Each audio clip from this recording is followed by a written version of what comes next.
Do it I about will take pledge. 20 seconds. Oh, yeah. Should we? So we're going live on YouTube in about 10 seconds, Okay. 5 Okay. seconds. And Lindsay can definitely hear us, so we know we're good. She just texted me and said she heard you talking bad about, I'm just kidding. Good to know. It's up and running. We're good to go. Yeah, we'll do the whole thing. Okay, do we have to do that first? Yeah, we What's- do. Are you what's the ready? order? All right. Good evening, everybody. We've made this joke before. I am not Lindsay Peterson, though I wish I was. She is on the meeting tonight virtually, but unable to attend due to a personal circumstance. Before we start, we do need to have a motion, I guess, to appoint me as chair tonight. So moved. Second. All in favor? I. I think that's unanimous, Marie, with Emily and Craig voting in favor. Can then we'll- Buzzy vote as well? I think you might have to Aye. vote as well. Okay. I mean, in favor, aye. Okay. So that passes, and then we will excuse Roger, who will be late, and Joni, who I believe is not going to be here tonight. She's out of town. Yeah. She's out of town. Yep. So with that, we will have our opening exercises tonight. Councilman Emily Schmidt has offered the pledge, and Alan Luce has offered the prayer. If you would please rise. I pledge allegiance to the flag of the United States of America and to the republic for which it stands, one nation, under God, indivisible, with liberty and justice for all.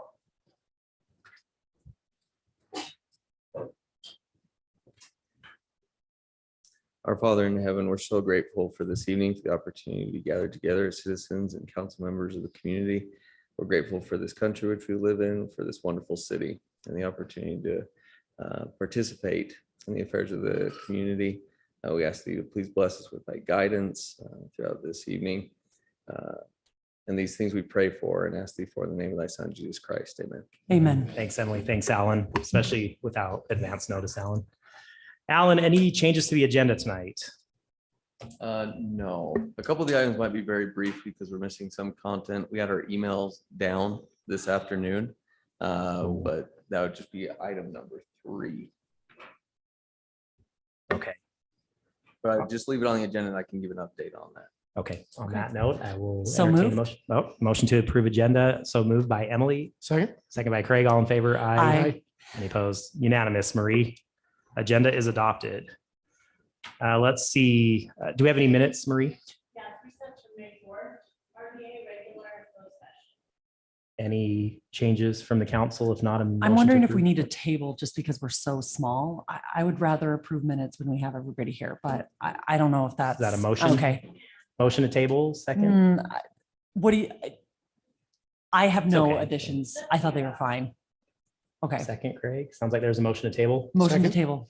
All in favor to Aye. table? Aye. Okay. We will table those minutes, Marie, approval of those minutes till the mayor is here and other council members. And Alan, follow up. Run through the action items pretty quick.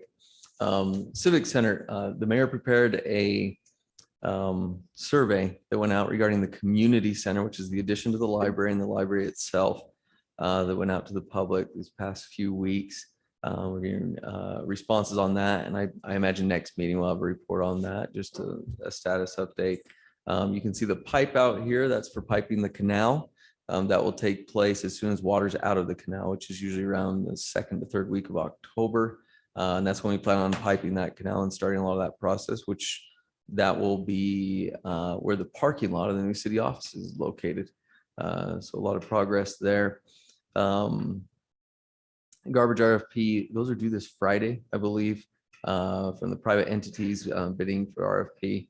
And then just jumping down through here, water, we're still working with the USDA on our loan/grant application.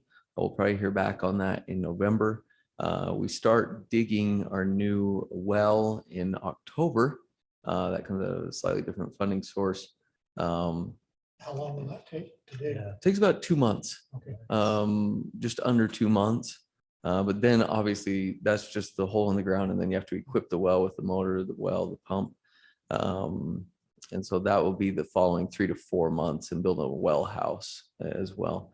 And then obviously this bond that we're going out for is for 2 new reservoirs, a lot of transmission or distribution lines across the bench, and down to the center of town. So those are the things we're going through. And then our crews have been extremely busy the last 2 days fixing leaks.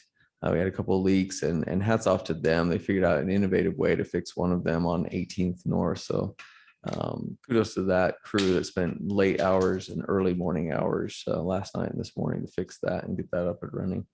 And then Jordan will give an update later in the meeting on water restrictions. Sewer, we are working with the DEQ right now. We've been doing that for the past couple of months. We had a preliminary meeting where we proposed the project to the Department of Environmental Quality regarding our bond and loan application for our major trunk line. And it went well. There's a lot of questions where I have to go over. And we did have support from our local representative. Mike Peterson has actually been talking with each of the DEQ members and board members, pushing that as well.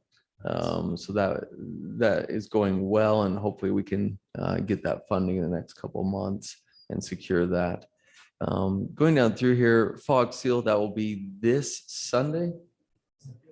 Sunday, Monday, Tuesday is when it starts, and they'll go through and they'll fog seal all the roads that have been chip sealed. And so that's the black coat that goes over the top, a tack that goes on top. And they've been doing several sidewalk projects. 1700 East, that's the portion right above the canal off of 19th North, Green Canyon Estates primarily. That project will start October 1st. So it'll be pretty exciting to get that underway and get that road repaired. Stormwater, their annual reports due soon. They're working on that. Engineering, obviously they've been working on a lot of the things that we just went over. They're critically involved in each one of those. Parks and pickleball courts, they're looking at end of September for doing those. Surfacing the courts. Everything else should be done. So it's just fencing and surfacing right now for the courts.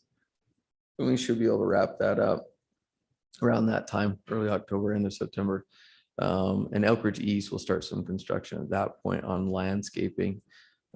Trails, will work with the county. The county's transitioning between county trails coordinators, but we do have a grant for $70,000 from the RTP grant for the Bonneville Shoreline Trail. So we're working on that.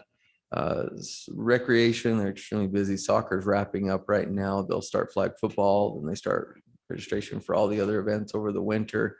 They're starting, I think, 2 more Zumba classes inside of the Hanson's Family Sports Complex, and a few other different programs, including, I think, Pirate Night is coming up as well. So watch for that in the newsletter for details. I know facilities is working on fixing our fire department leak that happened in there, replacing some flooring in there, and hopefully they get that wrapped up here soon. Cemetery, it's working primarily on secondary water. They've got 2 bids out, and they're looking at 2 different options for getting secondary water to the cemetery, which will be a very valuable project for our water system, for alleviating water system, and providing water to that area. Community development, city council will see the moderate income housing plans requirement at the next meeting. They'll be going over that this meeting, and Scott is experienced bringing that from Weber County. And they've been going through the exact same thing that we're going through. Each entity is doing that across the state, has brought some good ideas regarding that to get that up and running. And then we'll talk general plan in the coming weeks and kind of a game plan for how we go about that. Economic development, we are reaching out to several businesses right now. There's a lot of things in the works. In our CRA, we're just nearing approval. We have to just send out a lot of letters to each of the entities, making sure that we are abiding by every last aspect and getting that established. So things have gone well. Treasurer, she's working with setting up ways where we can, in addition to working on the audit that we have upcoming, but she's been working on communication with HOAs, multi-unit. areas where we don't have the ability to send out our mass communication system. So if there's one utility bill that goes out to an HOA, and we have several throughout the community, they don't receive those. And so we're looking at ways where we can increase communication with those areas. And Debbie has a lot of good ideas. And we're having positive results already on that. And I'm just going to jump through a few of these other ones. Human resources, we have several different things going on. Employee satisfaction surveys. We're going through recruitment, retention methods, and so hats off to that department. Recorder, obviously the audit's coming up. He's working very hard on that, getting that prepared. Library, they're working on fundraising, but they also have the Harry Potter program coming up. I think that's October 21st at 6 p.m. That's a Friday. And that's a massive event. Hundreds of people attend that each year. And so that'll be this year. Just remember that, like that date, October 21st. Police, we met today with Jason Morgado, and we worked with several of the other staff members and trying to fine tune and come up with a better way of addressing nuisance properties. There has to be a better method, and this isn't something new, and this isn't something that every other city is trying to deal with. And no one has a perfect solution, but we need to fine tune ours so it's a little bit better, a little bit more effective. And then jumping down through fire department, they've received their proposals for the new Station 70, which is exciting for them. And they'll probably start construction shortly after the selection and moving forward on that. But that'll be fantastic to have that new station there in the middle of Logan. That's our main station there. So that was a quick rundown through everything. I didn't know if there were any questions on specific items. Any questions? Okay. Thanks, Alan. We'd like to welcome Councilman Roger Anderson tonight. Roger, hope it went well. Yeah. Thank you. I won't be late again to be called up. We'll jump right into employee appreciation. Tonight, we are honoring Chase Argyle. Chase is not here, it appears. So Chase was nominated by Colby Law, also from the street department. Chase is an amazing asset to North Logan City. As a member of our streets department, he is always striving to go above and beyond to do an exceptional job. Chase is always early to work and never leaves until the job is done. In the time that Chase has been with the city, he's become a strong leader. He is someone that all of our employees can look to for direction, and he leads by example. He is a workhorse who is always looking to push our department forward with new ideas. Our streets department is stronger than ever, largely because of Chase's efforts. Thank you, Chase, for all that you do. And we do have a picture, right? Yeah. So, and round of applause for Chase. Jordan, we assume you're aware of this nomination tonight. And then to deviate from the agenda just real quickly, we do have a new member of the city staff, and we'd like to invite Scott to just come maybe to the podium, tell us your name, introduce yourself, talk about all the things you love and you hate, and some interesting facts about yourself. And your new title would probably be pressure. valuable. Yeah. Nobody ever asked me about what I hate, but so I'm Scott Perks. Grew up in North Logan, just by North Park Elementary. Went to Skyview High School. Graduated. Spent some time in Guatemala on a mission. Came home, met my wife. Went to more school at Utah State. Followed my wife to University of Utah. She's a social worker at the emergency department here in town. And then went to flight school for a little bit, pursued that, and decided it wasn't quite the lifestyle I wanted, and started looking for other things I was interested in. And geography, architecture, those types of things really stuck out, and planning was something that caught my interest. So finished up my undergrad at Utah State, went to Texas A&M for my master's degree in city planning. Amazing place. Texas is a fantastic place, a little too hot, a little too flat. So we made our way back, spent some time doing planning in Park City, doing some resort planning, spent some time down in Arizona in the private sector doing some consulting. And then most recently was in Weaver County as one of their senior planners, working on all sorts of planning related items, short range planning, subdivisions, conditional use permits, and then long range as well, and their master planning and 20-year horizon plans. So super happy to be back in the Valley. Again, this is my hometown, and my wife and I are happy to be closer to home. So we don't see ourselves going anywhere anytime soon. We're super happy to be here and to make a difference in the valley. So I've got two little boys, Kaiser Cohen, 9 and 6. We play soccer at Elkridge just about every other day. It seems like I'm there all the time. They'll be playing flag football here soon. Like to ski. Kids are into skateboarding right now. My wife, again, a social worker, so she she keeps us all sane, and she's an amazing person. So, anyways, happy to be here. Anything planning, zoning related, I'm the guy you come to. So, Any questions for, do you want, here's our chance to grill him. This might be I the already only chance talked to we get. I him. bet Emily at the already last went at meeting. it. Yeah. Yeah, grill him. Yes. Yeah. Scott, it's exciting to have you here. And yeah, I didn't say Looking anything forward I to working with hate, you. so I'll leave it just. Yeah, you don't look like you hate anything, so we'll buy that. Okay, Cool. thank you guys. Thanks, Scott. Thanks for taking a minute. Okay, moving to our action items. This is really excited about this one. Actually been following it in the news, but looks like we have an update from the Open Space Advocacy Committee regarding the bond for the open space for the county, and Jack Draxler here to present.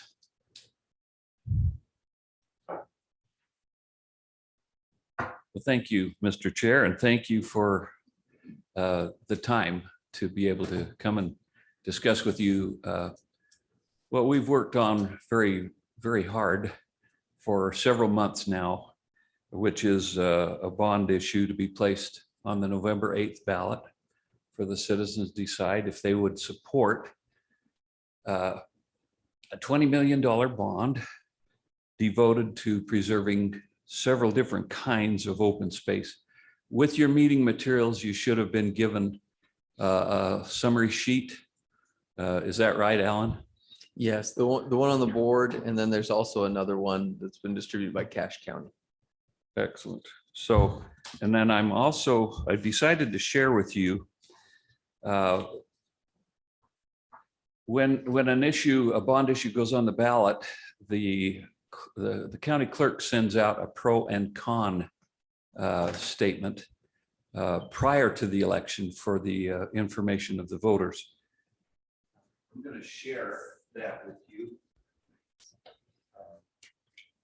It basically says why we would hope that the citizens would vote in favor of this bond. This is still somewhat in draft form.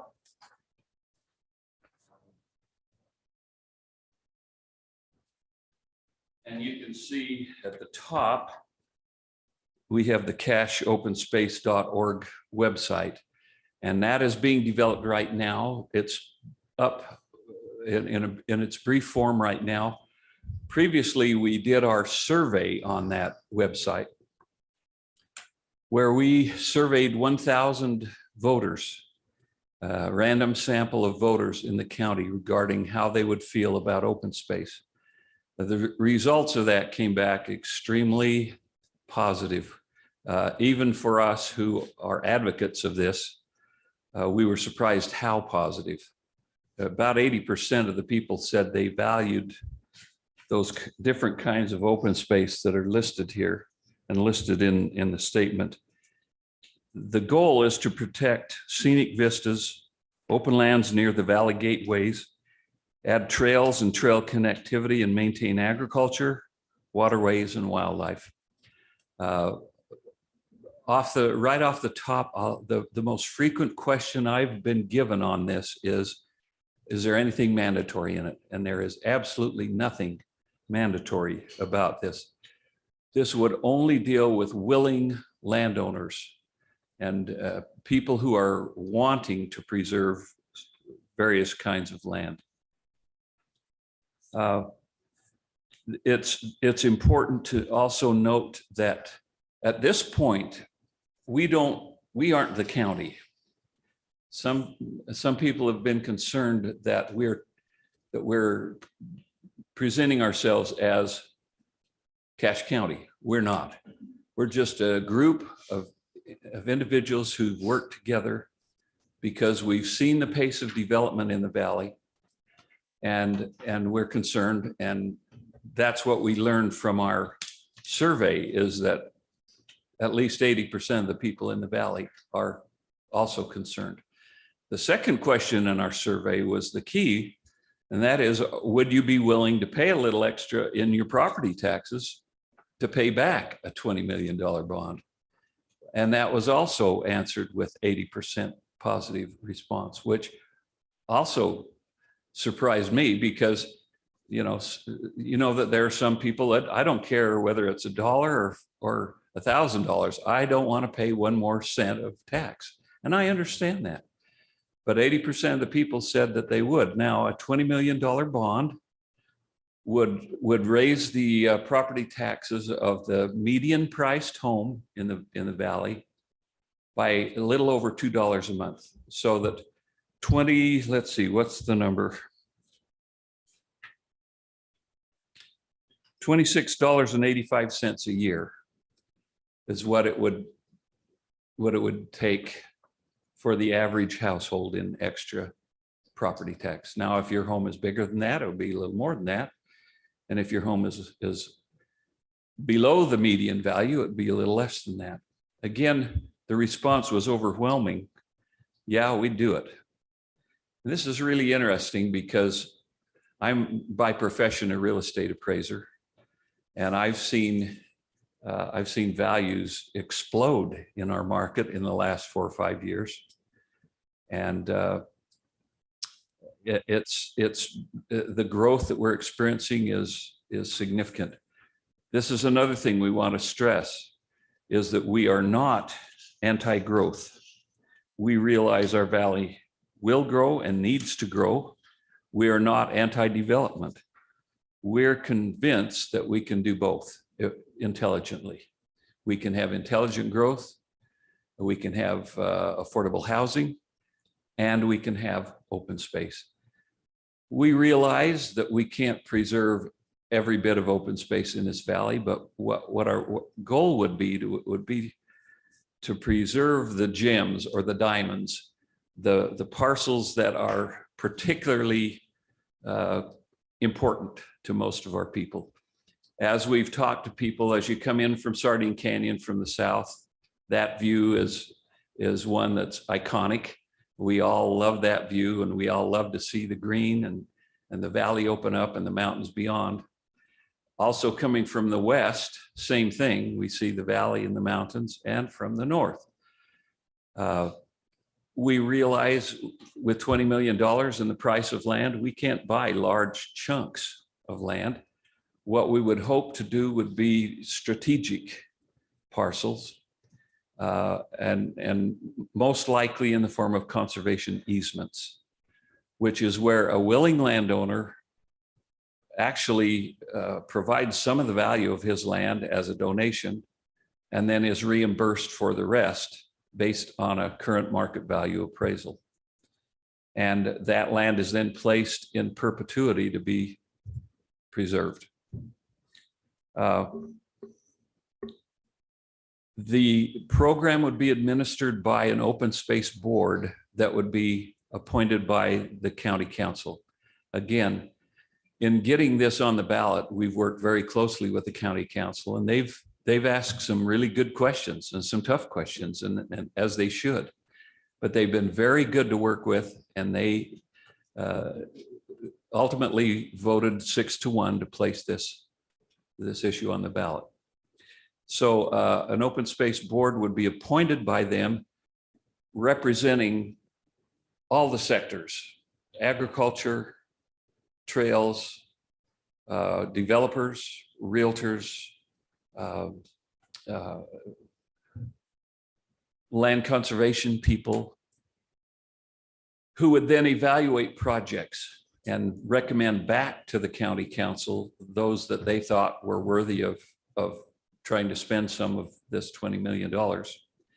And then the final say would always be with the county council.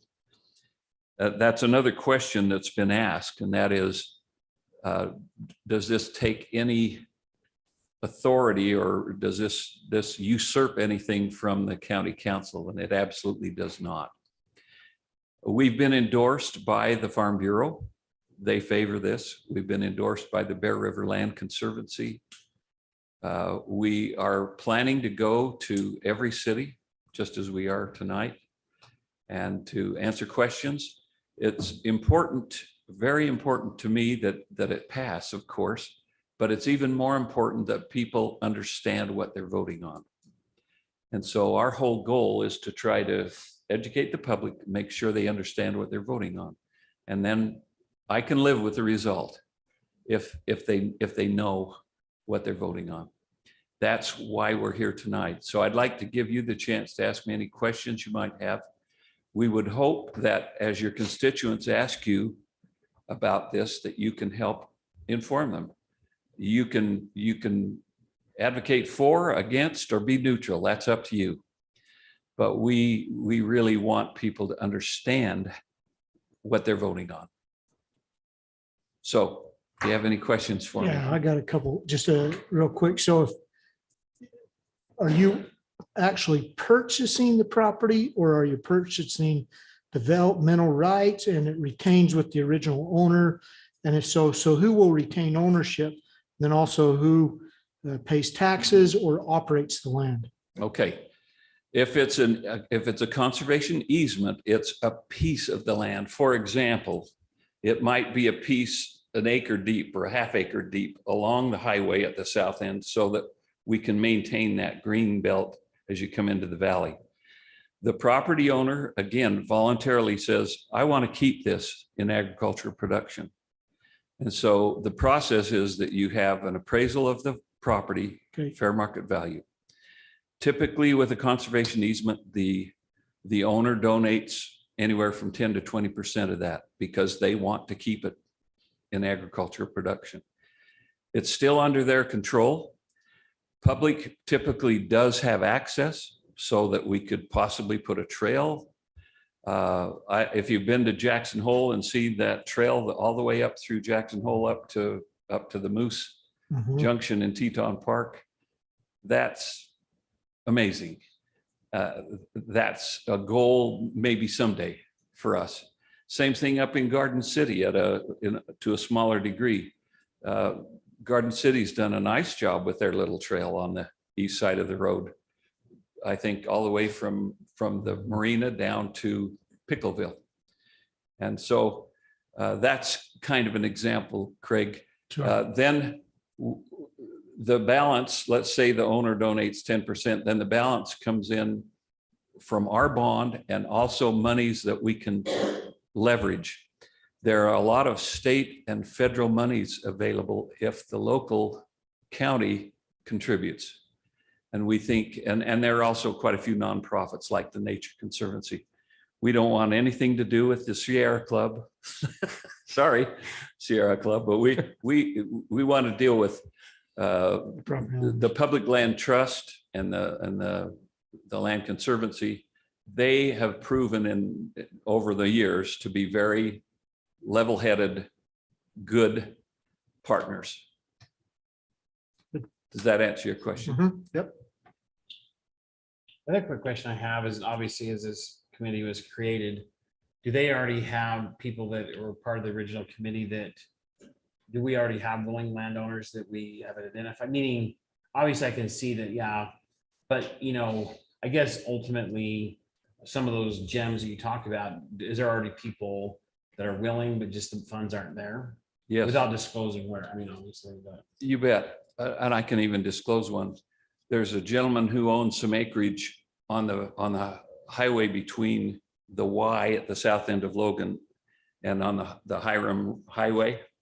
Just beyond that on the east side, he actually has approval from Providence for multifamily development, but he says, I really would prefer not to develop it. I'd prefer to keep it in open space.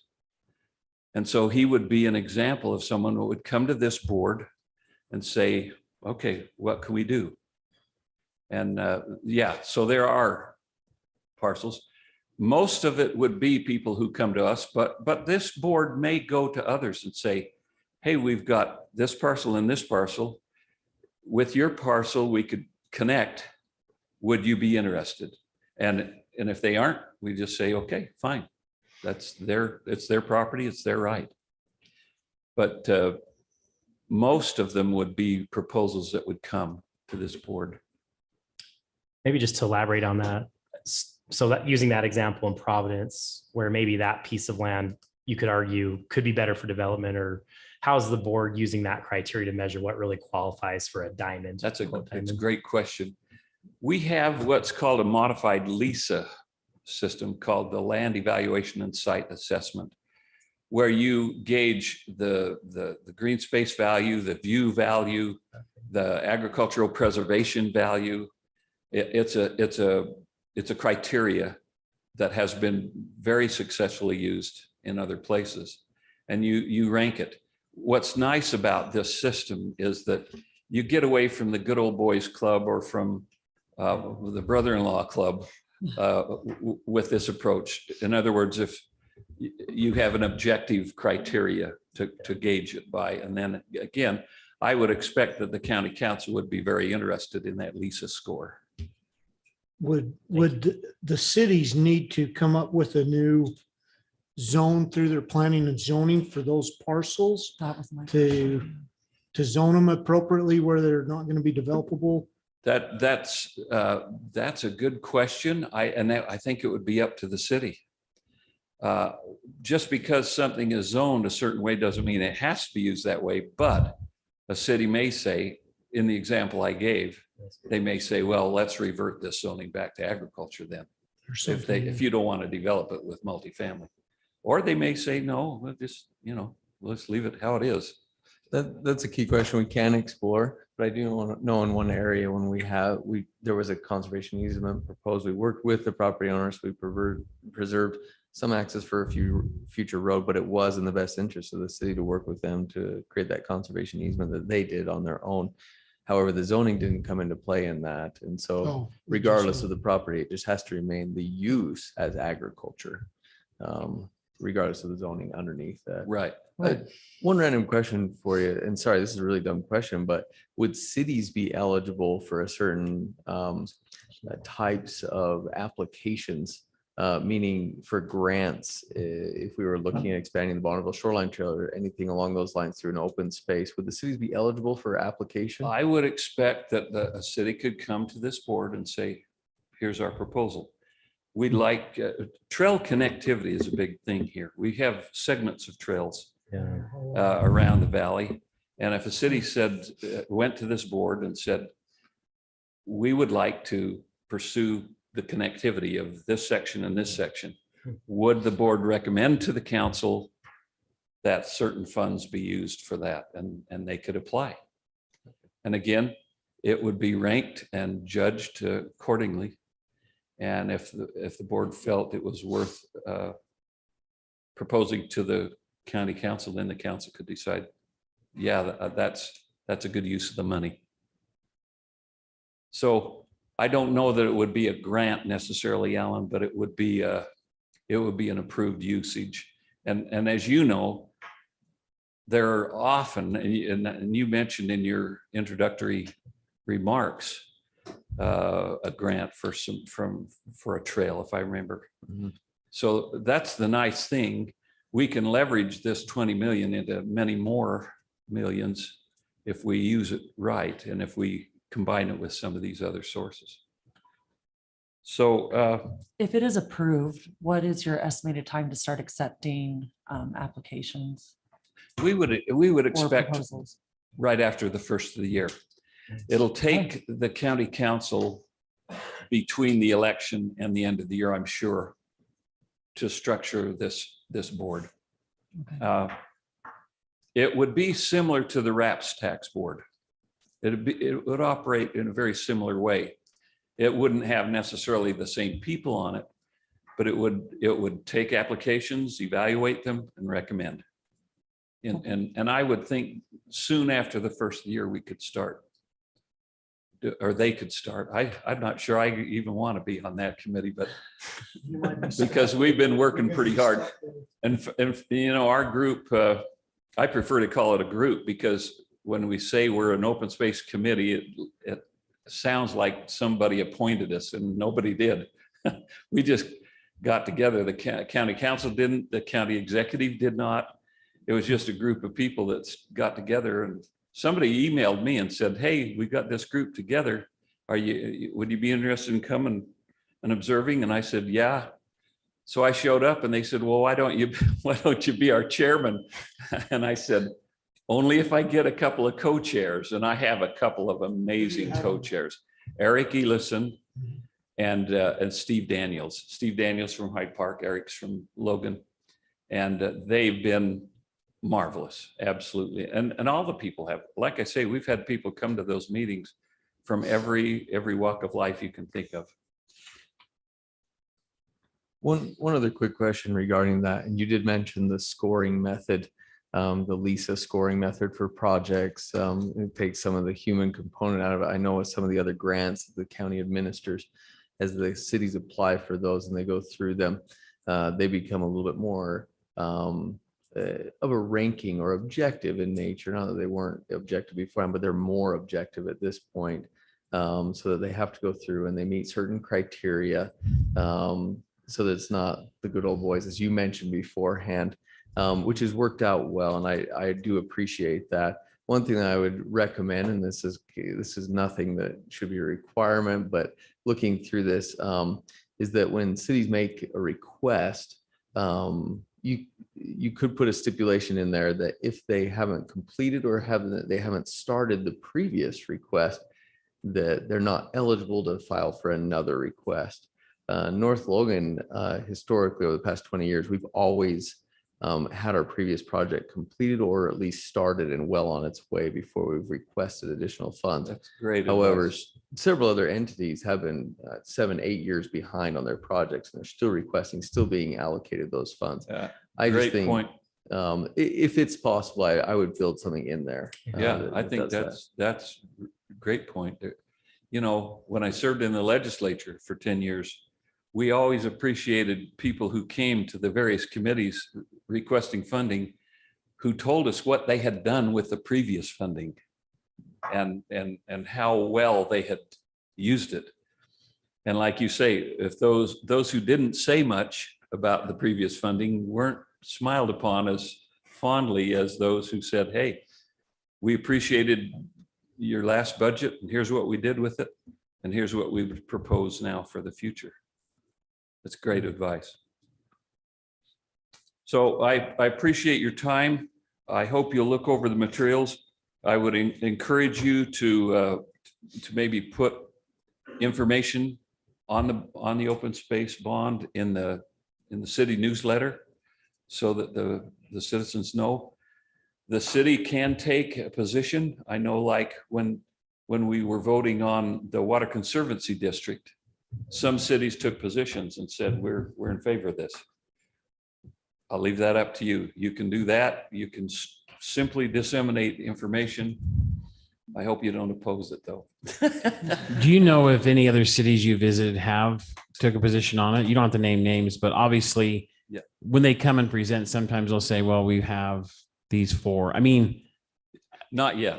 okay. I don't know. I'm meeting with the Cache Mayors Association, Rogers volunteer. Lindsay, if you're listening, on the 17th.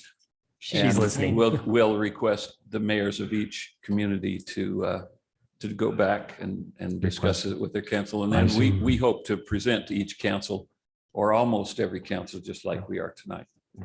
So thanks so much for your time. Any Thank other? you. Thanks for your. Well, Before we introduce you, I should have mentioned the joke that with Lindsay being gone, we now have a mayor, at least in presence tonight. So sorry for not mentioning that in advance.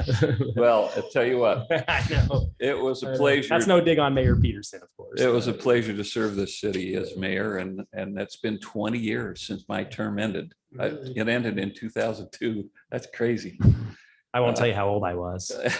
You don't have to. I remember when you started. as the mayor. You want to know what I I was was an doing? in employee of the 2002? We city. can talk about it. We know there's always elections coming up in a few years and, But I do know the sacrifices you make, and I'm well aware of it, and I thank you.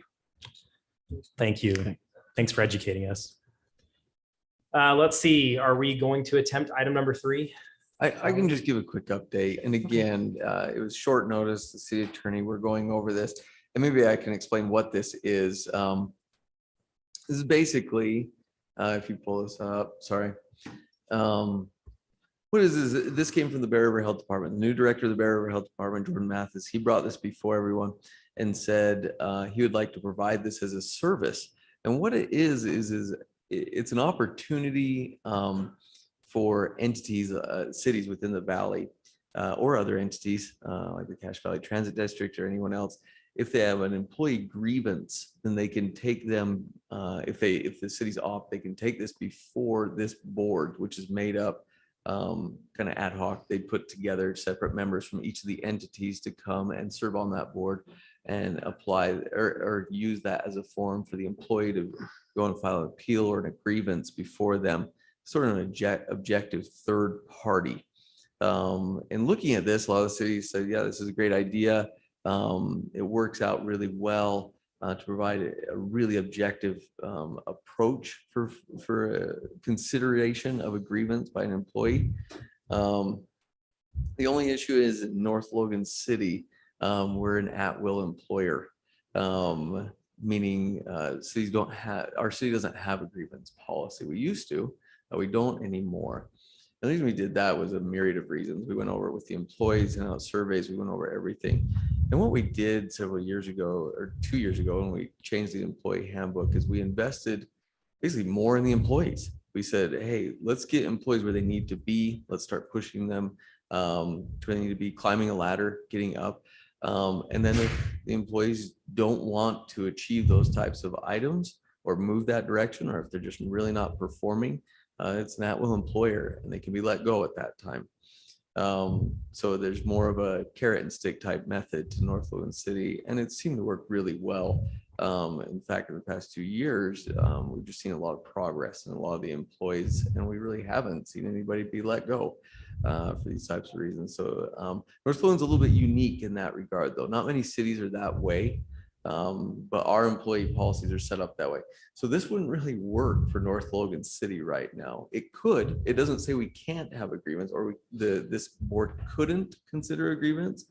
But what I talked to the city attorney about is look at this and see if there's language where we could say city council opts and allows on a case-by-case basis for this board to consider anything from employees. The other thing, though, that I really wanted to be supportive of is other cities. So a member of our staff serving or a member of our city council serving on those committees to help the other cities if they do have a grievance and they want to help consider that from a third party objective. And so he's going to go over that. Sorry, Seth, our city attorney, is going to go over that. He's going to give us some feedback regarding that. I just want to get your initial knee-jerk reaction or feedback on that before we move forward with any signing. A lot of cities are considering this right now and just going over the pros and cons of signing it. It is a good idea, though, on paper, and I'm appreciative of Bear River Health Department for coming up with this. It's brought from another county, so they were going to look at that and see if it could work. Is there a cost involved? No cost It's involved. just something you sign up for. You sign up for, and then basically jury duty, when they call your name, cities, you'd be supportive of them in providing that service. Who would be a representative from our city to serve on this? It could be anyone that the city Any- council any- nominates, because so it would most likely be someone along the lines of a city council member or myself or Karen or the mayor in that regard. Karen's our HR director, sorry.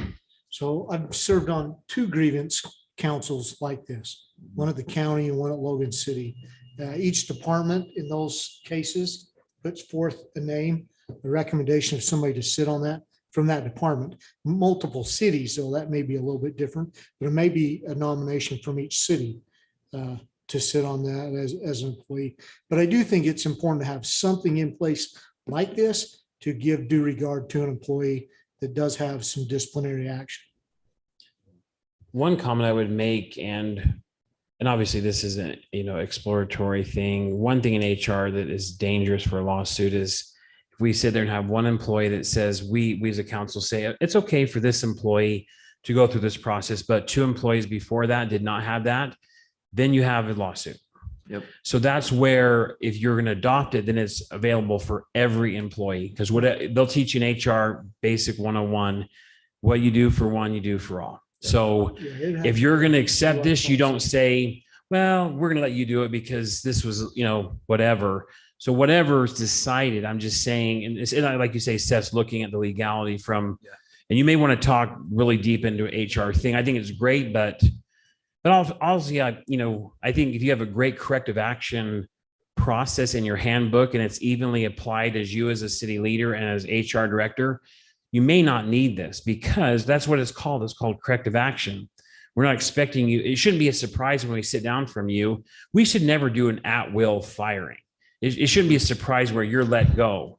There's Yeah. multiple, depending on the seriousness. So I think this sounds great, but I think if you're doing a great corrective action and approval process you have, you may not need it, or maybe a combination. I mean, I So do like the we- idea, though. I don't want to, I mean, if other cities aren't going to have a grievance thing, I would like to have our city support them and be a kind of a third party. So if there's a Yeah. way that it's like, we don't need this or won't participate, but we would like to support other cities, I'd like that. And again, I think Seth would be the one to answer the legality of that. The other thing that would be good with this is by bringing a third-party grievance committee, because you get a lot of emotion in these things. Mhm. A lot of emotion on the city's part and a lot of emotion on the employee's part, even after a corrective action plan that maybe fails. But now this is a third party, a neutral party. The employee can bring the grievance forward and be heard. And each of these are fantastic advice. We're going to take that. I'll talk with the city attorney about that. We've gone over a few of these things, not at the depth that you guys brought them up, but just very quickly.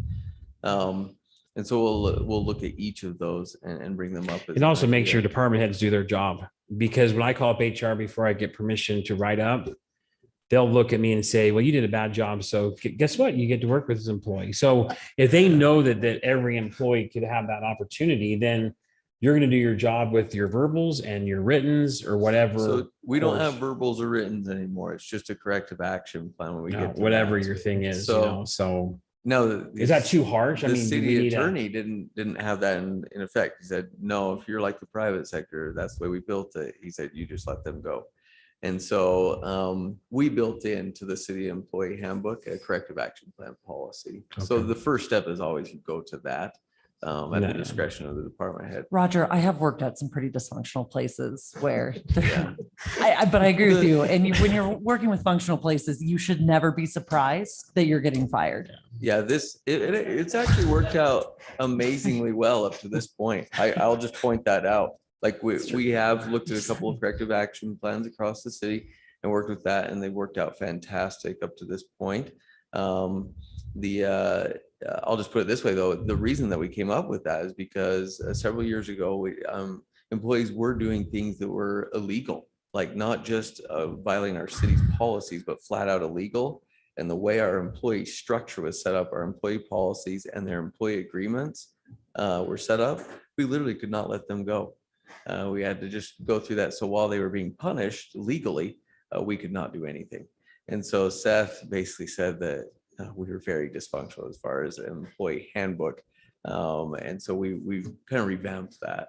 But it has been I'll just say in general, very positive. We've seen a lot of growth from employees, a lot of progress. And in turn, I appreciate the city council's support. The last 2 years has been fantastic in support of those employees. So as they've progressed, compensating them for what they've done. And so that's been very appreciated by the employees. Cool. So no action tonight. No action. I'll Just get for your those comments. review. And what I'll do is I'll update on the things that you guys have given me tonight. So that's worked out really well. Okay. Unless somebody really wanted to take action, but getting I the wouldn't sense that no recommend one it. wants to take action. Okay. Yeah, I want to approve something we don't know if we can. We don't need legally to do. table that, right? Since No. it's, okay, all right. Okay, we will move over to the work session items, and it looks like the first item is regarding this parcel development options for parcel 0064. I assume this is ingress egress, right? Alan? Yes. And I'll bring this up. So very, very quick update. We'll just go over this. I may need help from Scott and Jordan as we go through this. I'll zoom in. This is the parcel in question. So this is Naomi Drive. This is Meadowlark Lane, or the Stairway to Heaven, however you want to term it, that goes up on the bench. This is the parcel in question. If everyone can see my cursor, yeah, it's up on the screen.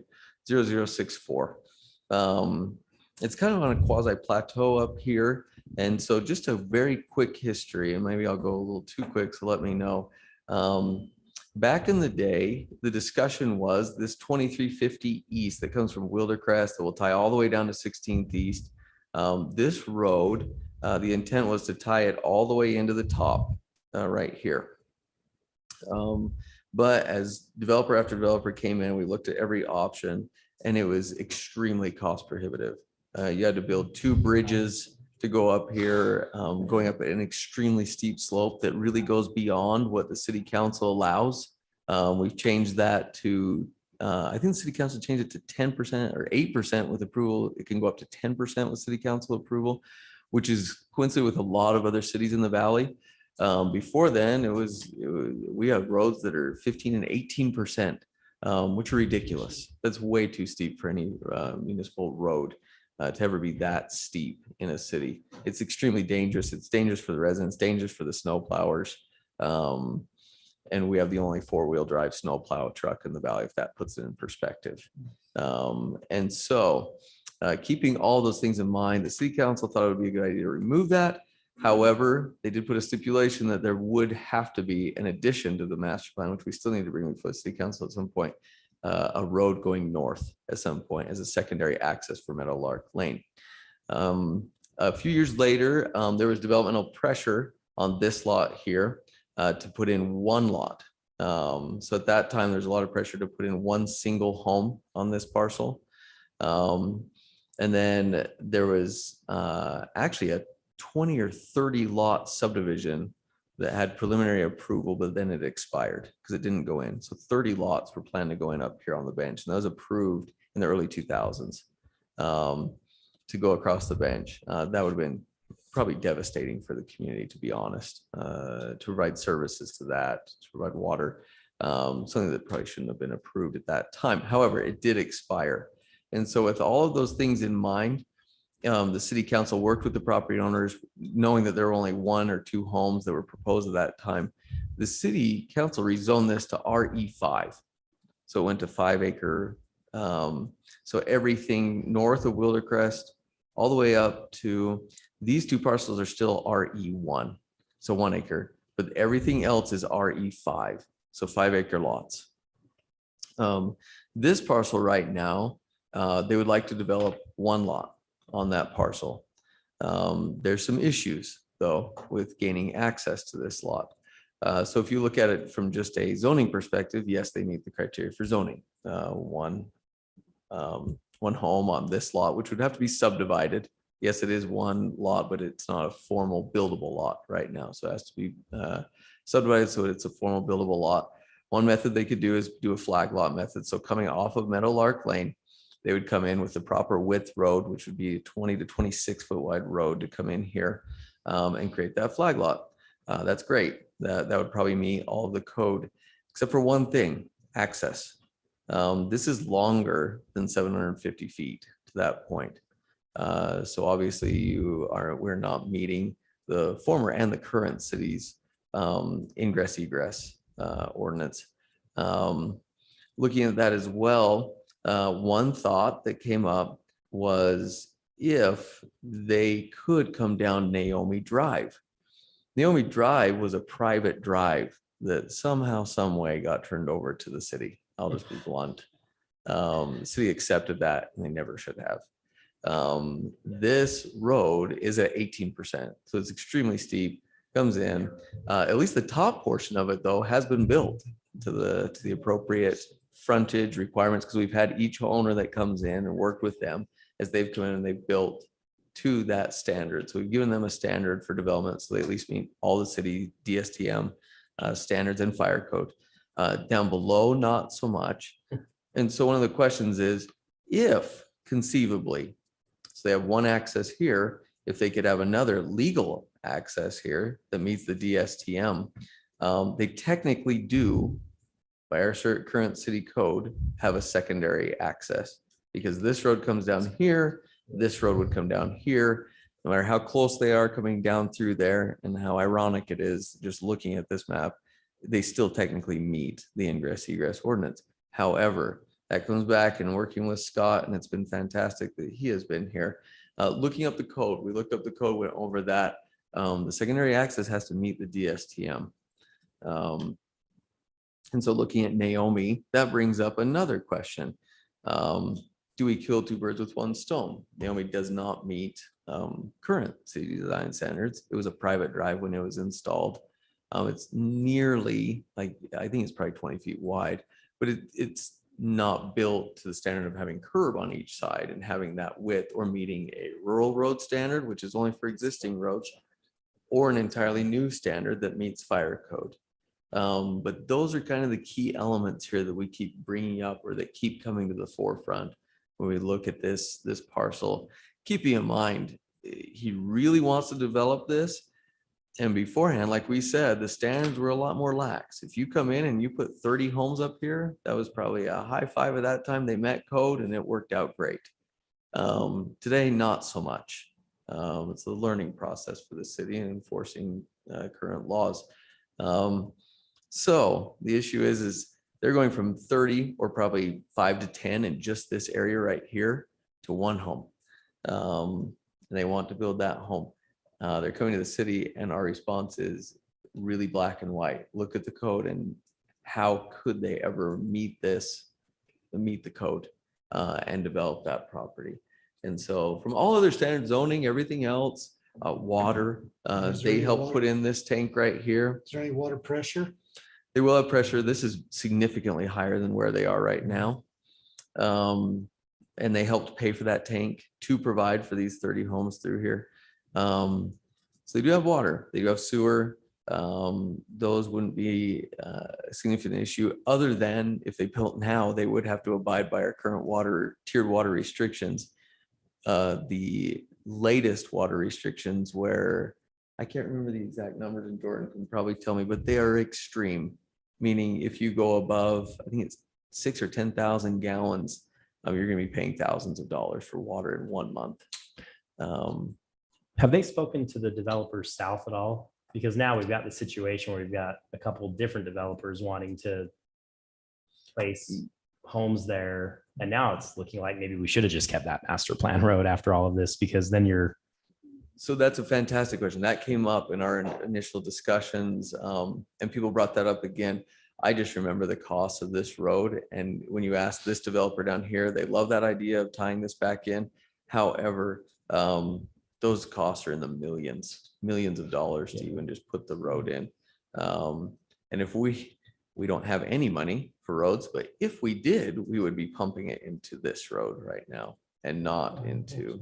and that this would road. solve that south developers issues we decided, right? When we Yes. looked at this last But year. it doesn't sound like Correct. it doesn't sound like it would solve though, this person's.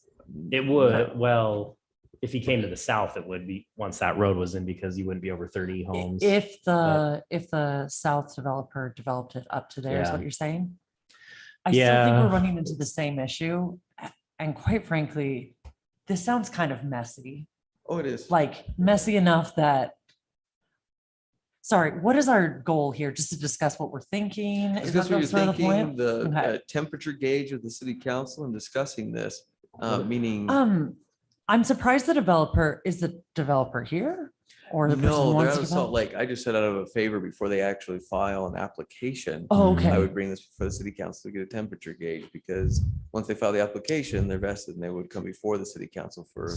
I think we've requested Application. everybody else to follow our design guidelines. And so if he would like, or she, we keep saying he, but I'm not sure if that's correct.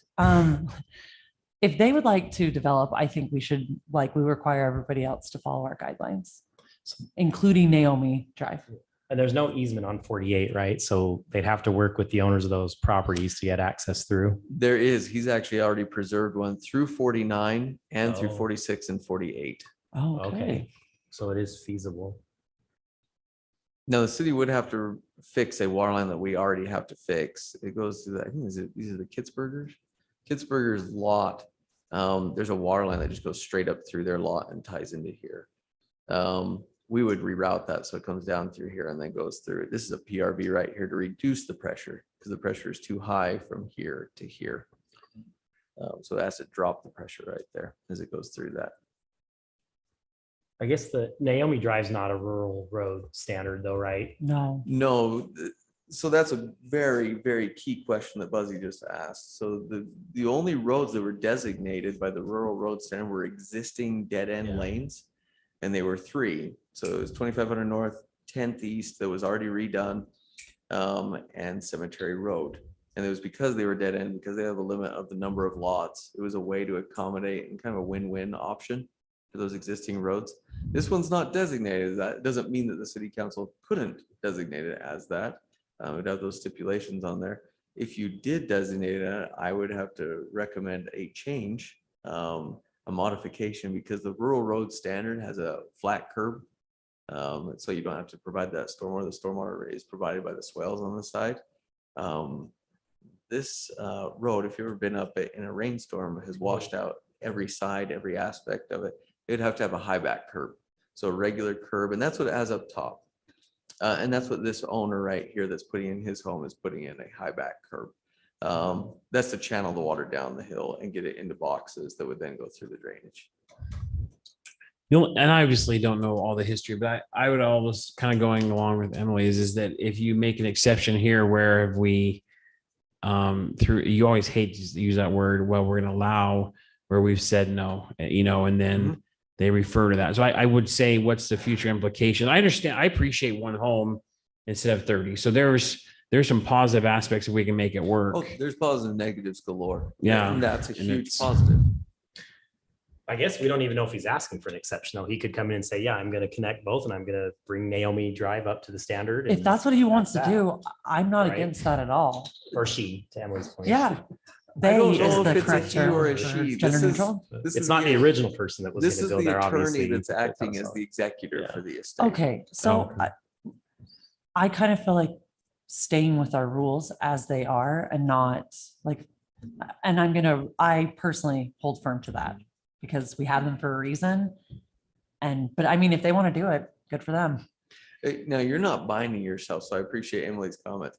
This is really just a temperature gauge, your initial knee-jerk reaction, so that when he comes in to apply, he will come and do the formal process. He has to go before staff, development review committee, go before planning commission, come before city council. But you guys have dealt with this so much. I just wanted to get your So- initial reaction to So say, my knee-jerk reaction is the only thing worse than the decisions that's already been made up there is to continue to make bad decisions. But my Like thought that. is, if our rules state that if he improved Naomi Drive to, correct me if I'm wrong, our current road standard, not rural road, but whatever our road standard should be. Is that what we're, I don't know if he could do that. He could, but he would have to buy a bunch of property because that would, our lowest or our smallest road center is 50-foot wide cross section. So it'd okay. have to be a modified rural road standard. Just to be I think That's if you a scroll mess. down, That We don't sounds want like to a get into mess. that mess. how many homes are being built right now? That's what I'm baffled about. And I know Wildercrest was grandfathered in phase 2, but you've got homes on, scroll down, you've got homes going in on Juniper Circle. You've got homes going down further on Wildercrest. None of these meet that criteria either, yet there are new homes that were literally built this year. And that's what I'm confused about, how these homes are getting through, but then we're stopping one here. Oh, these are all grandfathered in. So these are developable, buildable lots. So they were all put in. So as long as they were developable at some point, there's not a time limit on that for when they can No. build. Okay, that's helpful. No, that's a You good question still though. have 1, 2, 3, 4, 5, Yeah, I 6, think all of these on this east side of Okay, East. I guess I'm not understanding what Yeah. design standard he'd have to meet to get, was he going to plan to do like a flag lot from both ends? He wasn't planning on anything. He was just coming in Sorry. saying, how developable is this? What can I do? What are my options? Boy. Looking at it. It's He's really coming in messy. it from a good approach. I'll just put it that way.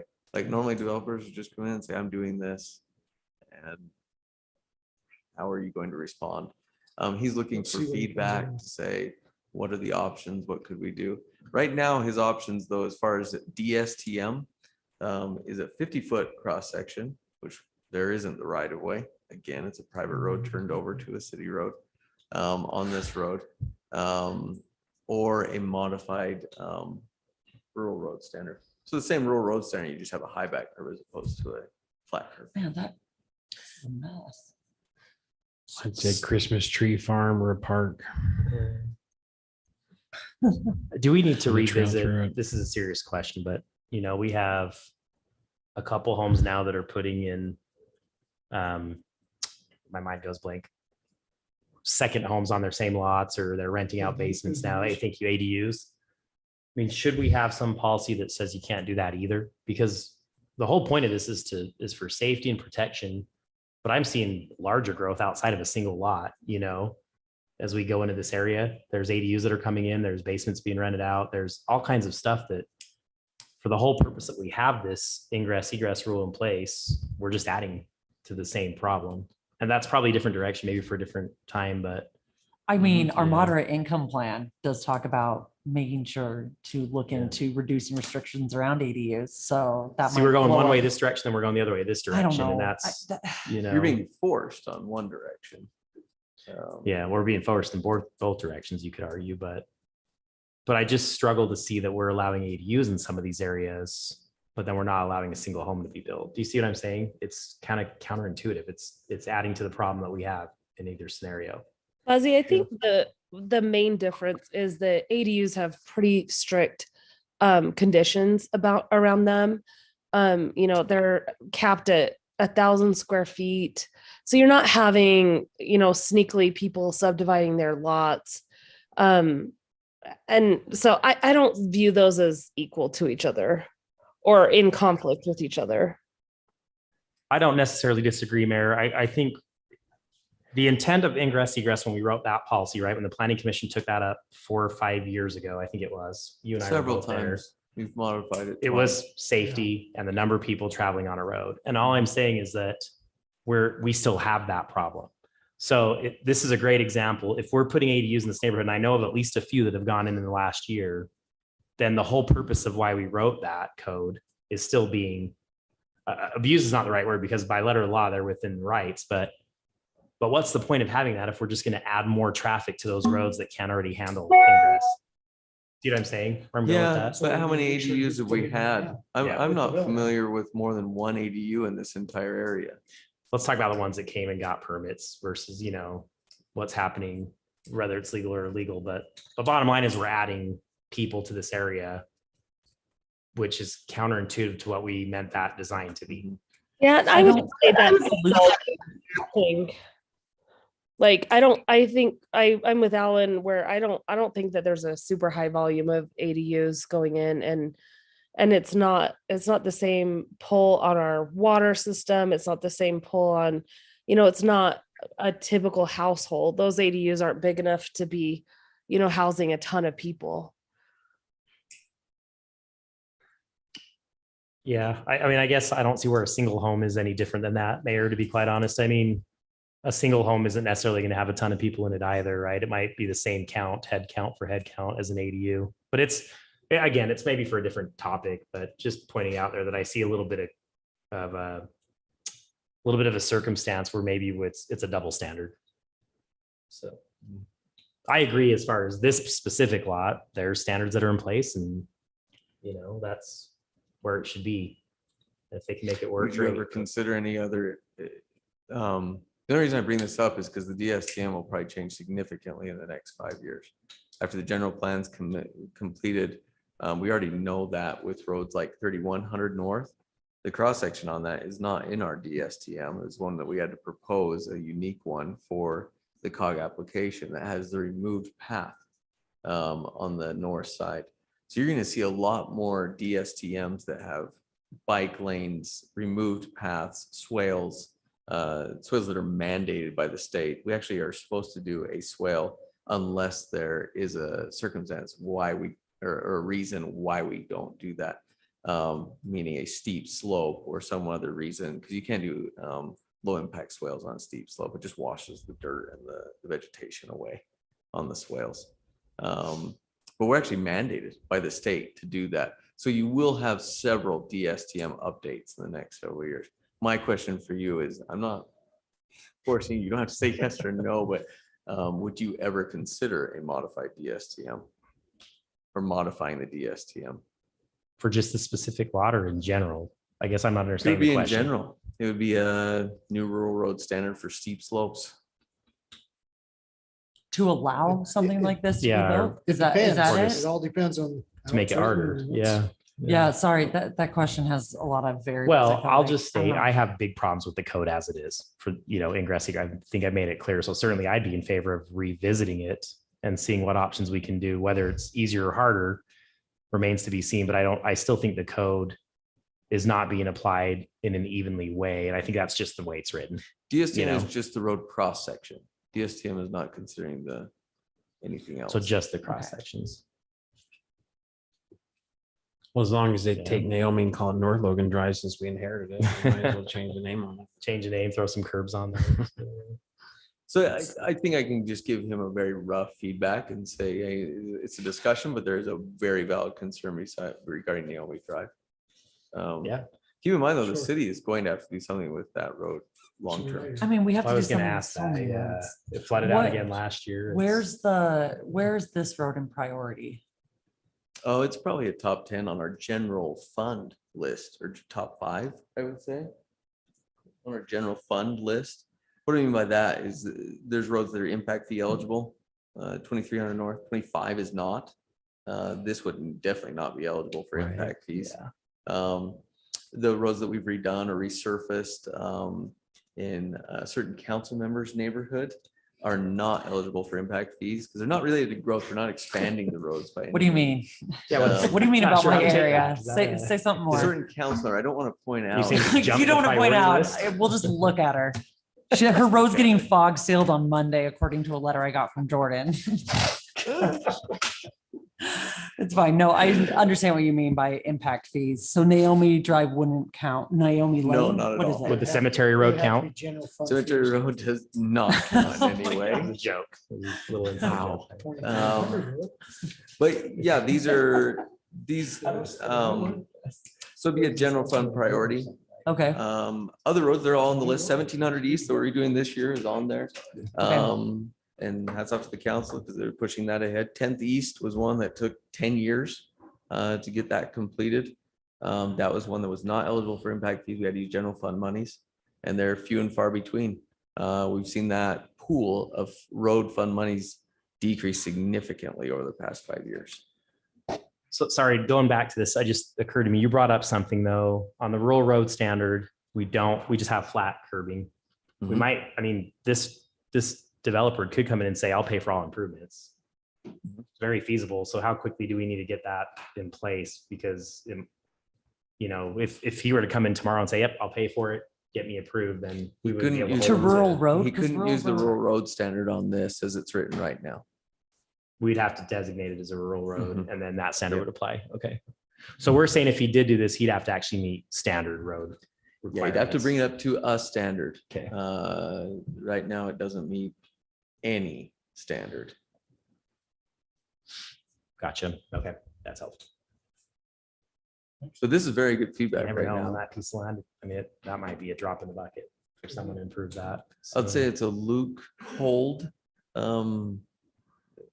discussion right now regarding secondary option and improvements following a standard for DSTM. We got a Chair comment. rules that we have, but it has to be at the podium. Yeah. Mr. Chair, may I make a comment on the open draft? No objection for me. I believe that Would you mind going to the podium for the people at home? Thank you. For Mayor Peterson. You really cannot hear if you are at home, if you're not at the podium. So Jack Draxler again. In regard to Naomi Drive, I believe that substandard driveway, as it was initially proposed, Right. occurred under the exact scenario you're looking at right now. Ah, Okay, so for what it's worth, I think that makes me even less Why you had inclined. to- it was an Stick to the exception. It was portrayed as a driveway and pretty much the exact scenario you're looking at. So That's why it kind of looks like a driveway. And then you go up there. Makes sense. thank you. Thanks, Mayor. All right, any Yeah. further discussion on this? I think there's clear direction, Alan. Well, clear as mud direction. Clear as mud and, Yeah. but valuable feedback. That's probably appreciated by them in this sort of circumstance when they're just trying to come and figure out what to do. Again, this isn't a developer coming in to make millions off of this property. This is the executor of an estate trying to make a decision here as to what to do. Okay, thanks. And I actually wanted to make that comment just to see if Mayor Peterson was still paying attention because I knew she'd speak up when we talk Oh, to that's ingress why you did it. egress. Yeah. Okay. All right, moving on. Item number 5 on the Later. work. Looks like we just have a report on city council strategic directives that we talked through, I believe, earlier in the year. Yeah, and I'll go through these really quick. There are a lot of goals and strategic directives that the city council has put together. And with that, the thing that's very encouraging is a lot of progress on a lot of them. There's still a long way to go. However, a lot of these have been completed. A lot of these under communication. I'll just touch base on a few of these.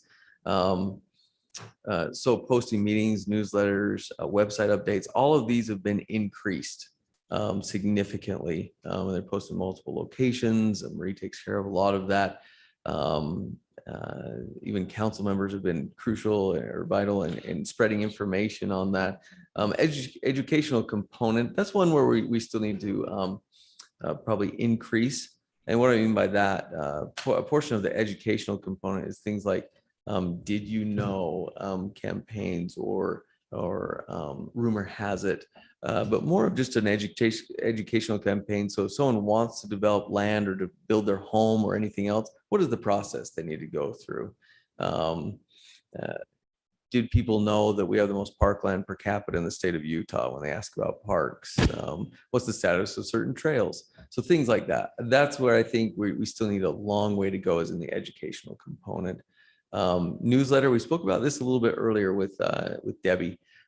She's made significant progress in this. She's actually come up with an idea where she's going to give new residents of the community, once they come in, if they are in an HOA or an area where they have a single account, a process whereby they can come in and sign up, and we can send them the information, send them the newsletter, send them emergency updates, and also give them like coupons to local businesses.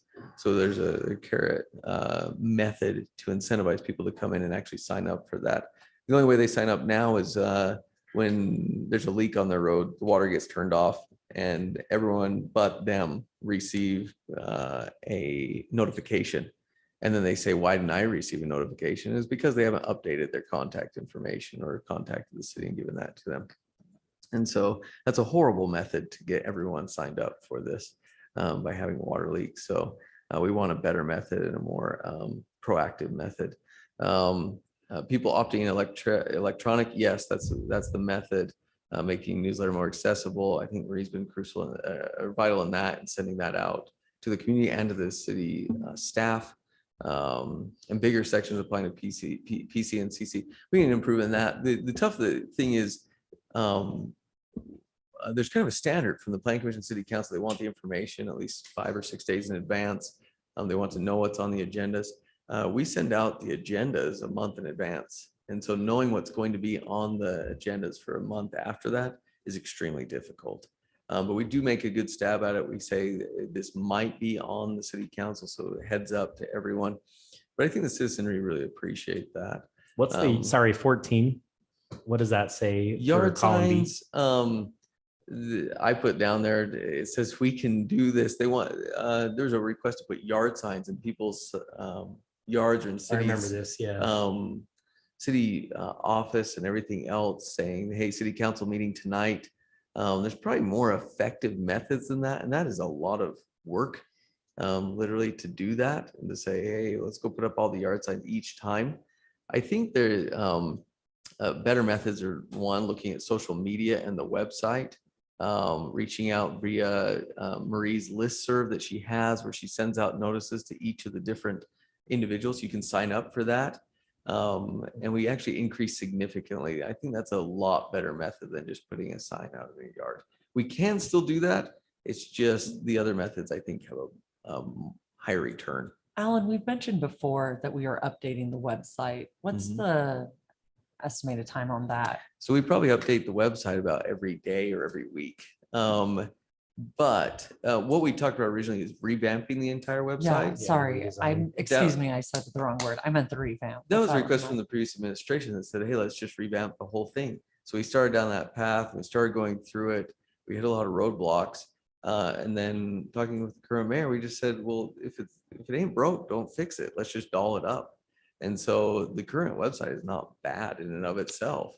We People redid don't it like 5 years ago. trust it. And I think that's been a big issue that I run into, in the sense of like, when you go to search information, the information that should be there for some reason isn't. I think that was just one item. The budget was a little bit outdated on there. We didn't have the previous couple of years' budgets, which was fine. We just uploaded them the next week and they were good to go. But I think it's just sometimes things are slightly outdated on it, but that's very common. That's just notifying us. And I mean, there's hundreds of pages and hundreds of Oh, items no, of text. absolutely. And so, yes, that's a valid concern, but that's just us doing a better job of keeping it up to date at that point. But again, jumping down through these summary of meetings, that's another thing that we can do. But the other things have been accomplished on here. Citizen advisory committees, we probably need to start those. There's so many things going on right now. There are some committees that are still in effect and boards, but that would be something that we would work on probably late this year and early next year. Social media, working with Marie, working with interns. They've set a new standard for posting. So there's 2 or 3 posts a week, and working with that, that's ideal. Any more than that, people are overwhelmed. Any less than that, and they don't stay active on your feed. I saw Emily's post for the planning commission agenda. She got 2 likes on Instagram. Yes, I'm just yes, I saying. did. It's getting out there. When I put up today, you shared it and got likes on it. She got like 2. Yep. One of them is my husband's friend who commented, I don't like seafood. So I don't So- really know if it's good engagement, but it is engagement. If I would have liked it, it would have been 3, but I didn't. Oh, wow. I think one item Harsh. along with that though, and we've talked about this, is education for the community regarding city council meetings. Now, there's a lot of business that takes place in city council meeting that's legislative and budget related, some policy and some discretionary items. However, the meat of the entire thing that the city does throughout the week takes place during the week. And so the place, as they say in every public hearing, the place for dialogue is to reach out to city staff members during the week. And so if people have questions, comments, concerns, the 2 things that you can do is refer them, one, to the city website. It's not up to date. That's our fault. Then they can reach out to the appropriate staff member and get that information anytime during the week and have dialogue, ask questions, say why, and have a productive dialogue. And so I would encourage you as you go through this, if people do have questions, that's a much better method to getting responses and getting the information that the citizenry need to them. Not to say city council isn't important, it's just not a place for dialogue unless we're having a workshop. And so that's really difficult. Long-term growth. We've talked about this, and I think a lot of this will come into play with the general plan. Scott's going to look into redoing the general plan, whether it's a complete revamp or restart over, or however we go about that. That'll be a lengthy process. Hopefully not as long as Cache County. I think that's 3 or 4 years that they've been redoing theirs. But it'll probably be a multi-year, I would imagine, approach to redo an entire general plan. But that will go into questions that have even come up tonight. Big questions about zoning, big questions about access, big questions about how the city goes about certain things. So I think that'll be a big portion of that. Economic growth, there are a lot of things taking place right now, and the CRA was a chore and then some. 4 years in the making to get that approved. And that'll pay dividends long-term for the city to be able to use that as a tool. City center, I think part of the general plan process will be a huge component, will be the city center. Talking about what it should be, what's realistic, what can we expect. Trails, we've gone over this, but a lot of question about Bonneville Shoreline Trail, canal trails, priorities. We just went through the active transportation plan, which is a very comprehensive active transportation plan. I don't know of any city that has a more comprehensive active transportation plan than we have right now. But it's very well done. We need to look through that and start applying those things that are in there. Employee compensation, hats off to the city council, everything that you guys have done in the past year or 2.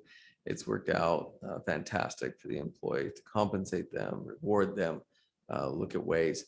Not just monetarily. I mean, the compensation committee looked at a myriad of factors for retention and recruitment. I think it's gone really well.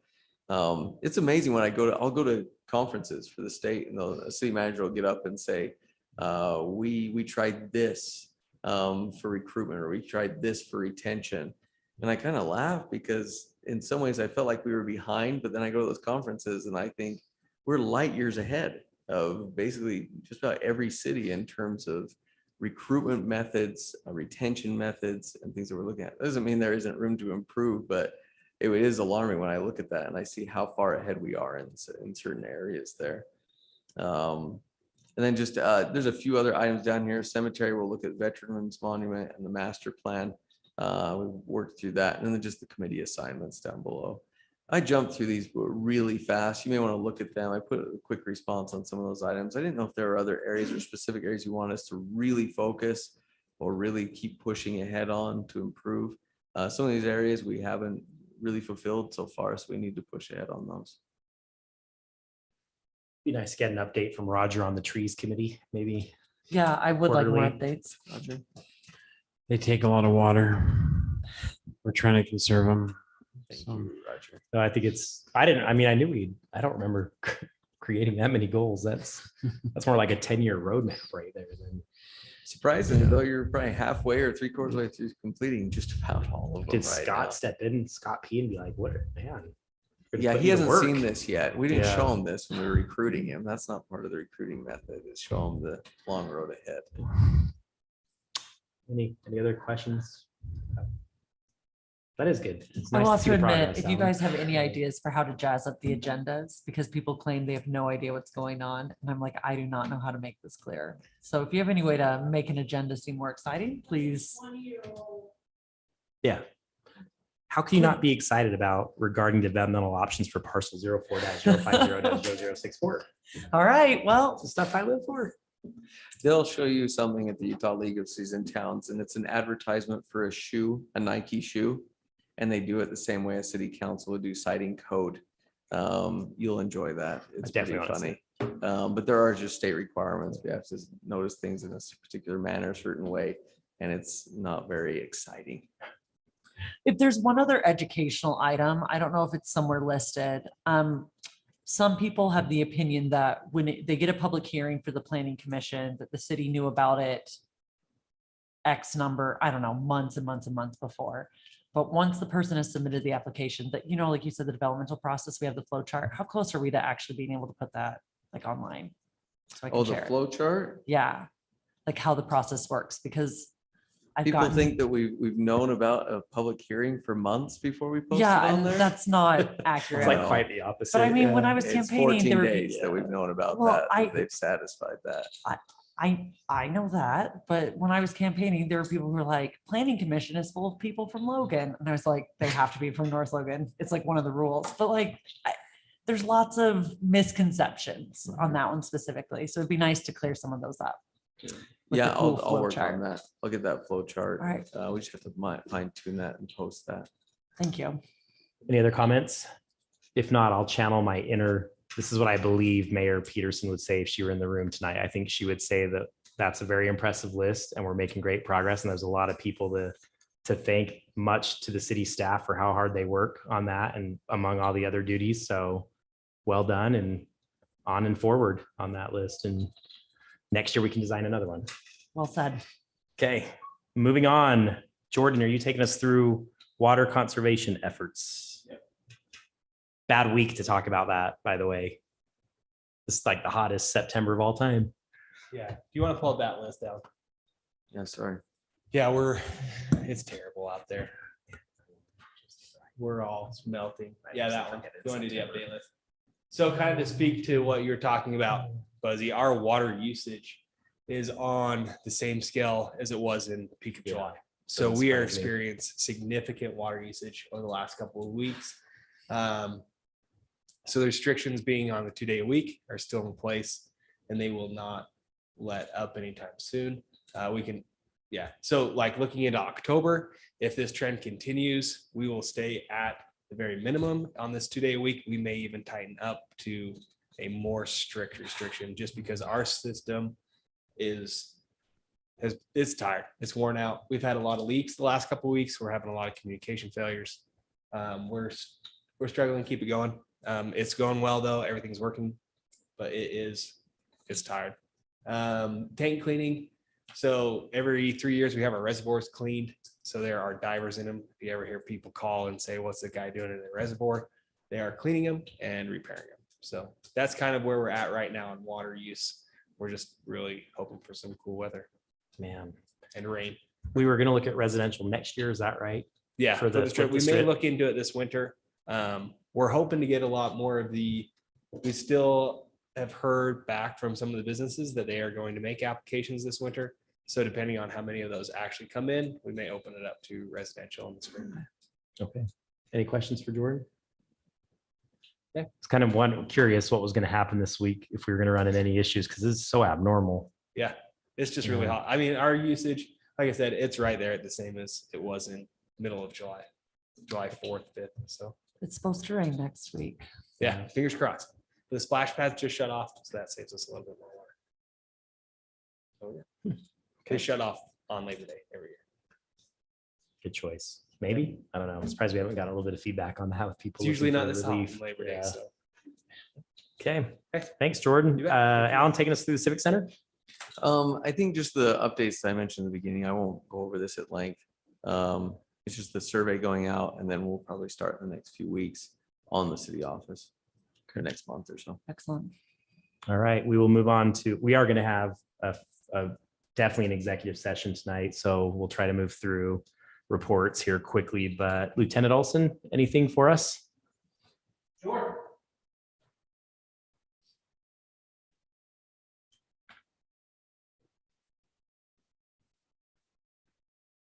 We hired one. So he Yes. started yesterday, actually. We'll get his uniform and stuff like that tomorrow. And we'll go from there. So, Is that Moroni then? yeah, We'll say like day 2 for him. Yeah. Okay. yeah, interesting day too. for him. Yeah. Yeah. So Throw him that's, right into the fire. yeah, that's the news for us. So Wait, Thank you. this is our police chief? No, FT. Oh, Yeah. okay. Sorry. Sorry. I was getting confused. Chief Henry. Thanks for the walking up prior to the conclusion of Lieutenant Olson. I'm trying to speed up the meeting, so I'll be really We got brief, this but down now. really quickly, you guys should have received the monthly report for August in your mailbox. I hope you've seen that. We're still trending close to 31% up call volume. It was interesting that June was flat, but July was up 80%. August was up 40. So it's been a busy summer time for us. And I think it's just indicative of, we're back to normal activity, right? In the valley, and it's growing. So just an update, as he said, we awarded the RFP officially for the station to Hogan Construction. So they're hoping they're going to start very soon. That was official today. And then we hired, gave an offer to our training chief position. We picked up a guy named Steve Time. He's out of Colorado, tremendous amount of experience. We're super excited to have him on board to add to our program and help keep our training levels where they need to be. So thank you. Any questions? No. Okay. Thank you, Chief. Scott P. Anything for us? Nope. Oh, this part of the meeting, we just let you, it's just open forum for you. Yeah, if you So, want to say anything to us. okay. If you have a hate, now's the time to mention it. Next time we'll require you to address during this part of the meeting, but Yep. just kidding. Scott B. Anything for us? That's going to be, we're going to have to make sure that's Scott and Scott. Just Oh, a I rem- did. just a reminder that Thank you. the league is coming up. So if you haven't registered, you need to register and get that to me. Who's got, Because is, whoever's registered I haven't registered yet. is the rooms I'm going to keep, and then I need to release the other hotel rooms. Do we need to call him out here? Roger, are you going? I don't know. I never know. Is it the 5th through the 7th, or what were the dates? The 7th through the 9th, That's October? the first week in October. It's the the 5th through Wednesday, the 7th, I Thursday, think. Friday. Yeah. Yeah. Yeah. Are you in? Yes. Wednesday, Thursday, Friday. Yes. Mayor do we know if Lindsay's going? I think so. Okay. I need to register too. Okay. Is there anything else? that you want me to bring up? Open records. Craig No. called out open records. Oh, yeah, and if you haven't given me your Open Meetings Act certificate, I need that. Because You got mine. Yep. Okay. I need Um, that for the office. Scott, I won't be able to make it to the league this year. Okay, Like Emily said, that almost sounds like a voice from heaven. Yeah, that's what I said. Ah, It does yeah. sound like from the voice from heaven. I like it. Scott's like, I'm done No, with we that. can, I think next meeting, Scott's prepared several things. You've seen that in your email regarding election options, but maybe next Oh, yeah. meeting, Yeah. if that's okay, Scott. Yes, please. He has For, a lot of good ranked choice voting. information Yeah. about different methods, what could take place. He's giving you some information from. Sorry, I didn't his- respond to that email because I don't have an opinion. Well, and there was, we had that group come in once before, and then I mentioned in my email that with some new members on the council that I thought it would be worth its mayors, but it might be nice to have them come back in now, because there have been quite a few cities that have gone that route in the last election, and there's a lot of data now behind it that I was reading I about would a few like to months have, ago. I've been looking into it. I haven't formed a solid opinion. yet. Scott has a lot of information. The people that came in last time gave some good information on ranked choice voting. There are other cities that have gone through the process. Again, it's a plus and minus type of thing. A plus is a definite cost savings. And then people get to vote once and they go through and it's pretty comprehensive. However, the big negative is no primary. So that's one of the biggest drawbacks to the ranked choice voting is not having a primary. And in some ways, primaries provide a valuable first step in that voting method. Again, these are all things that we can go over, that Scott can give the city council and the mayor information. And then over the next few months, you can just decide at that point which direction you want to go. Yeah, I think the other misconception I hear about often is that people think they have to vote down the ballot. It's like, you don't need to put anybody's name on there. You can just put one person. And so that's probably something that is important to note too. That is the biggest misconception. I think that would take a lot of education process, just saying if you want to vote for one or none or three. Three, if there's That's six. it. Yeah. Okay. Thanks, Scott. Jordan? Just to remind you guys, our box is Sunday, Monday, So Sunday, and Sunday is. is that intentional just to avoid as much traffic as possible? They're doing I was gonna say they're doing the best road on Sunday too, so Shut them down. 200 East, it's being done. So Jordan's breaking the Sabbath, but the rest. I don't know if you can say that on the record. Okay. All right. No comment on that one. Marie? We'll move on quick before that. Who's got newsletter? Already done. It's already sent to I've been me. waiting to read Emily's Boom roasted. for a year. Please don't. Cannot wait to read If it that didn't go one. through, I will resend it. Okay, well then. Good thing we brought that up. It didn't like back up and then everything that everybody. Oh, flip. and nothing was removed up there. That's not great. Lindsay just called me a show off. I'm about to respond to her. Yes, I am. Indeed. I can't wait to read that newsletter. Alan? I'm just gonna go Calendar? through the Yeah. upcoming city events really fast. But just so everyone knows, sorry, these are reviews of things that have already occurred. Freedom Fest, that was the Vietnam tribute, Memorial Wall tribute, along with several other conflicts. It's very informative, very well done. And then they had the concert and the fireworks. They did a great job. And the Ride for the Fallen, as always, on that Saturday. A great event to have at Elkridge Park. They did a really good job. And recognizing the veterans, it's just a really good event for the community and for those veterans. Free skate night, that went off really well as well. Three Peaks grand opening is a business in town. I just wanted to let you know, they've invited the community to come out. They've invited the elected officials to come out. That's September 17th. That's a Saturday at 12:30 p.m. for the ribbon cutting. So if you can attend that, great. That would be What kind of fantastic. business is that again? That's the one right on the corner of Medical 22. corner. Oh, that's right. Medical office. I do the right. Yeah. Scratch that. I forgot. We've already gone over the Utah League. That's the first week of October. Remember that the city council that week is canceled. So just remember that, keep that in mind. They're talking about a pickleball fundraising attorney for the Friends of the Library. They're trying to set that up at the Pickler. We'll see when that actually takes place. It's a question mark in October. Remember these ones though, the Pumpkin Walk is the 6th through the 11th of October. That's earlier than usual to avoid fall break. So just keep that in mind. The Pumpkin Run is kind of in the middle of that on the 8th at 9 a.m. at Elkridge Park. We did set up a community QPR training through the Bear River Health Department. Sorry, that's an acronym for suicide prevention and awareness. Question, persuade, and refer is what QPR stands for. And so we're going to have one for the staff, QPR training. And then this one's also for the entire community. And that's October 18th, right here at the library, provided by the Bear River Health Department.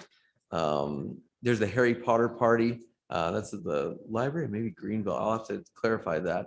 But that's October 21st at 6 p.m. That's a Friday. Pumpkin toss is the following day on Saturday at 11 a.m. And that is the best event of all. Sorry, I have a personal preference here. Then there's the Halloween card decorating carnival. That's on October 29th. So a lot of events in October. Just keep that in mind. And then obviously the grand opening in September. So I just wanted to go through those. Thanks for doing that every 2 weeks. Actually, that's been really valuable. So Emily, None. Craig, Roger, Nothing. Miss Mayor Lindsay Peterson in the sky. I have nothing else to say. I'm texting everything, I think. Make her laugh while she's unmuted and you'll hear her cough. It's actually pretty funny. Takes her a few minutes to recover. Wow. It's funny. She lives in a house with a healthcare professional. She's fine.